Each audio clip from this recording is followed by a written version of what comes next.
Ibu, Bapak, dan saudara-saudara yang pada malam hari ini bersama-sama untuk latihan bersama kegiatan meditasi yang dilaksanakan di Wihara Dhamma Paramita bersama dengan rumpun guru agama Buddha.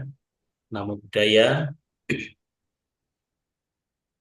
Pada malam hari ini sesuai dengan jadwal yang diberikan oleh Mas Supri kemarin diminta untuk memandu meditasi bersama dengan Ibu Bapak dan saudara-saudara sekalian. Eh, Sebelumnya perkenalkan, nama saya Sumardi, saya tinggal di Kulon Progo. Kalau dari Wihara Dhamma Paramita Guyangan ini tidak begitu jauh. Jadi kalau dari Kulon Progo ke arah Kebumen itu sebelum apa kalau ke setelah bandara yang ke kiri itu kan ke pantai Jatimalang dan yang ke kanan ke Wihara. Jadi dari bandara itu kalau diukur jaraknya ya kurang lebih sama dengan dari Wihara Guyangan ke bandara.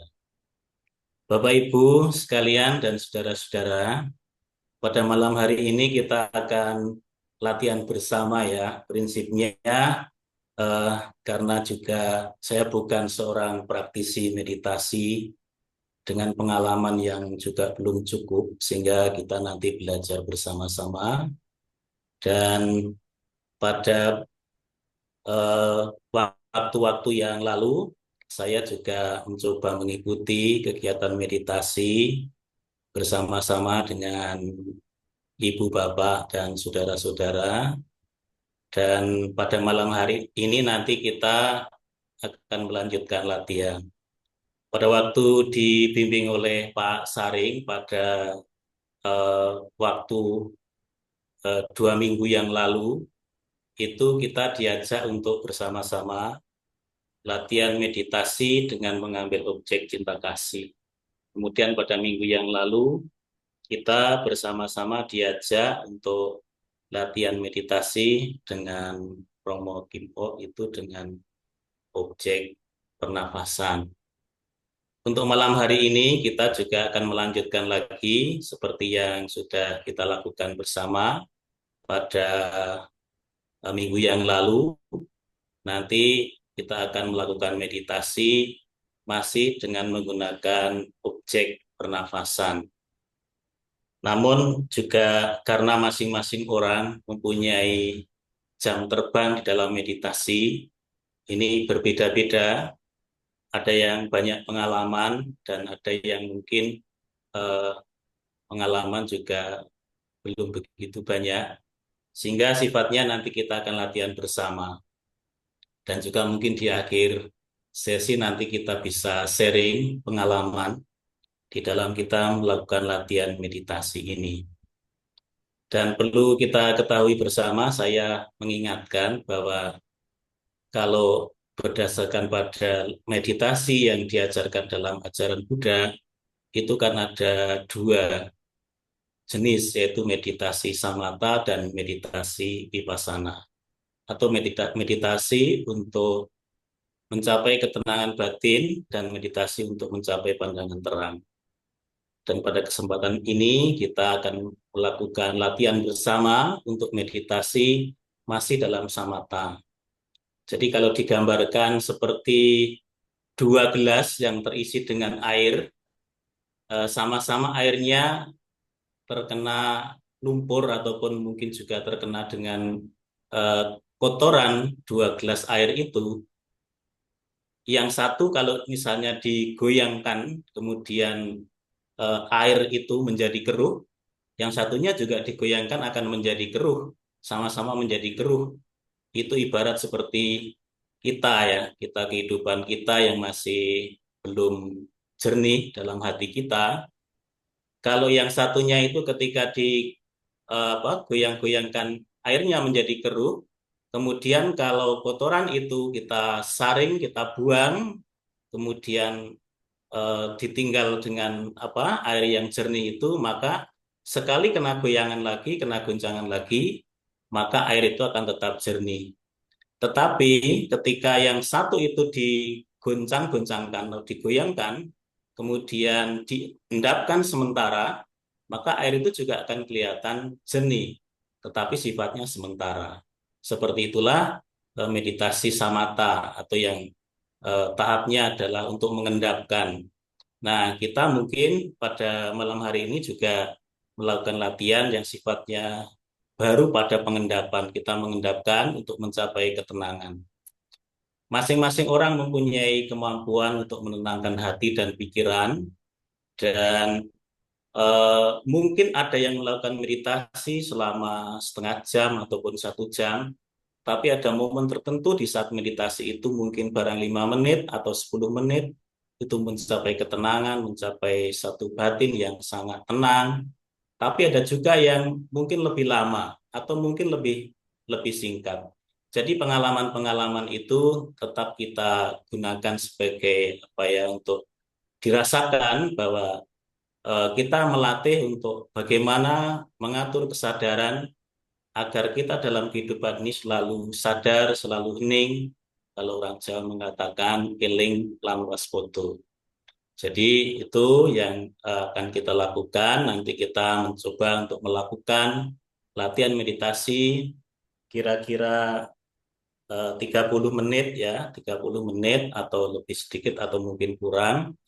Itu nanti eh, bagi ibu bapak yang berada di wihara Dhamma Paramita, mungkin kalau menggunakan angsana bisa eh, di belakang bisa ditambah supaya lebih tinggi sehingga kita duduknya bisa nyaman, bisa santai. Eh, karena kalau duduk kita juga kurang nyaman, mungkin kita akan terganggu, akan merasa ada bagian dari kaki ataupun mungkin bagian dari tubuh kita terasa kurang rileks sehingga itu akan mengganggu. Oleh karena itu, silahkan pada yang mempersiapkan angsana atau tempat duduk bisa yang bagian belakang, bagian pantat bisa ditambah supaya lebih tinggi. Kalau kurang nyaman nanti supaya bisa lebih nyaman. Ibu, bapak, dan saudara-saudara sekalian, sebentar lagi kita akan melakukan meditasi bersama dengan memperhatikan nafas masuk dan nafas keluar di rongga ujung hidung kita, dan kita tidak mengatur pernapasan, tetapi hanya mengamati. Bagaimana kita melatih keterampilan untuk mengamati kesadaran di dalam menyadari nafas yang masuk dan nafas keluar itu, dan biarkanlah nafas itu mengalir secara alami, jangan dibuat-buat, supaya kita juga merasakan ketenangan, kebahagiaan, kedamaian. Eh, Seiring dengan apa yang kita lakukan ini, semoga kita menjadi lebih tenang, lebih bahagia, dan senantiasa hidup dalam kesadaran, menyadari setiap momen yang kita lakukan ini menjadi lebih baik dan menjadi kita semakin maju di dalam perkembangan batin kita masing-masing.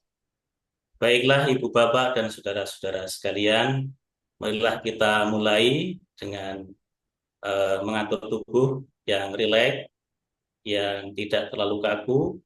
Usahakan eh, darah kita mengalir dengan alami ke bagian seluruh tubuh kita, begitu pula oksigen mengalir dengan alami di dalam setiap rongga di dalam tubuh kita. Dan tugas kita hanyalah mengamati dan menyadari nafas yang masuk dan nafas yang keluar melalui rongga ujung hidung kita, dan itulah menjadi objek. Ketika pikiran mengembara, pikiran eh, jauh meninggalkan objek yang kita gunakan, kita tarik kembali, kita pusatkan kembali, dan kita berusaha untuk memusatkan perhatian kita. Marilah kita mulai bersama-sama.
Sabi sata bhavantu sukitata, semoga semua makhluk hidup berbahagia. Meditasi selesai. Sadu, sadu.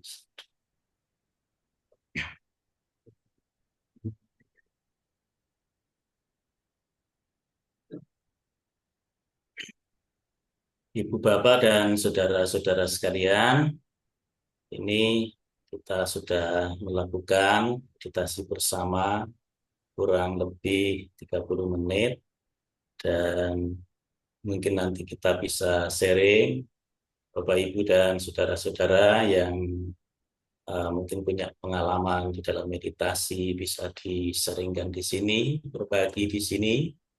Dan karena di dalam meditasi, terutama di dalam menggunakan objek pernapasan ini, kita melatih keterampilan untuk menyadari nafas yang eh, keluar dan masuk melalui rongga hidung kita, karena nafas itu adalah kehidupan.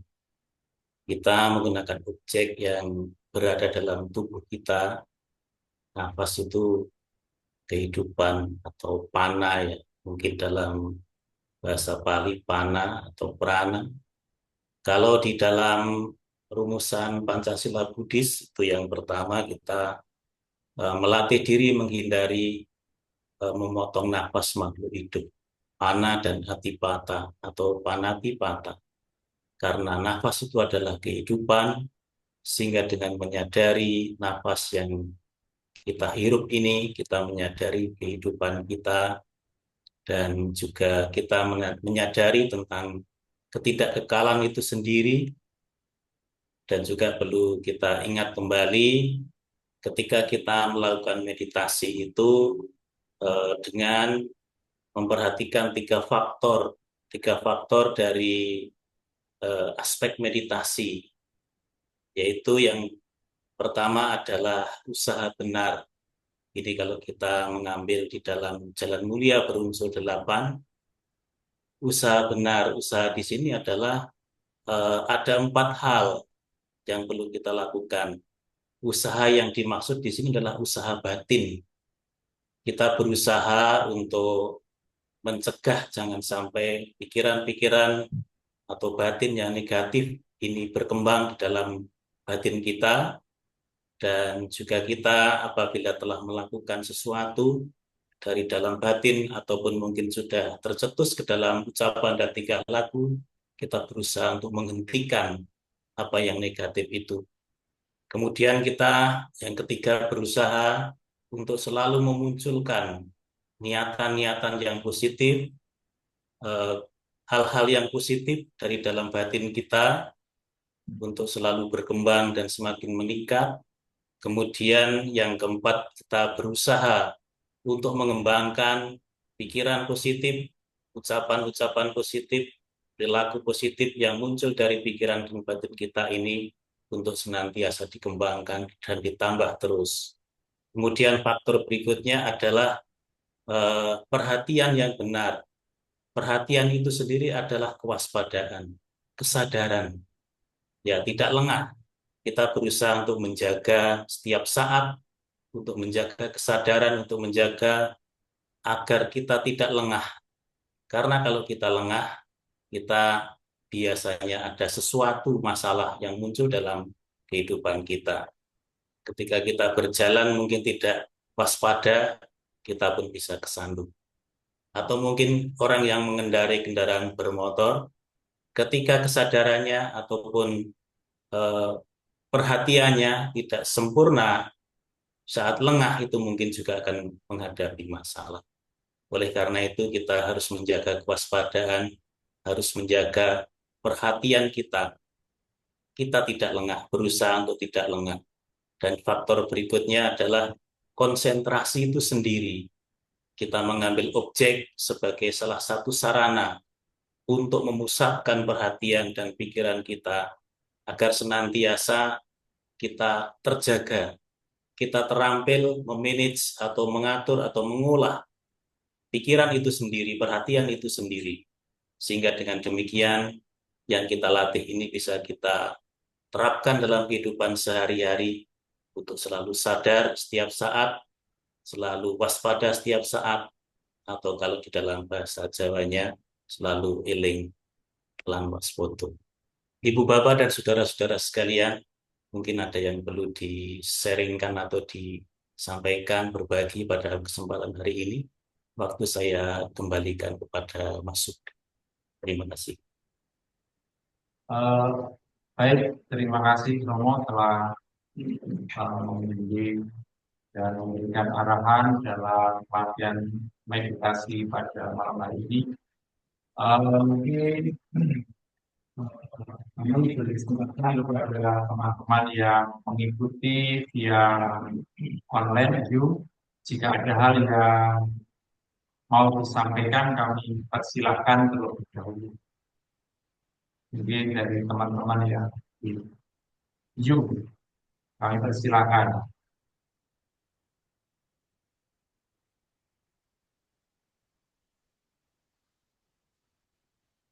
Ada belum yang dari Zoom?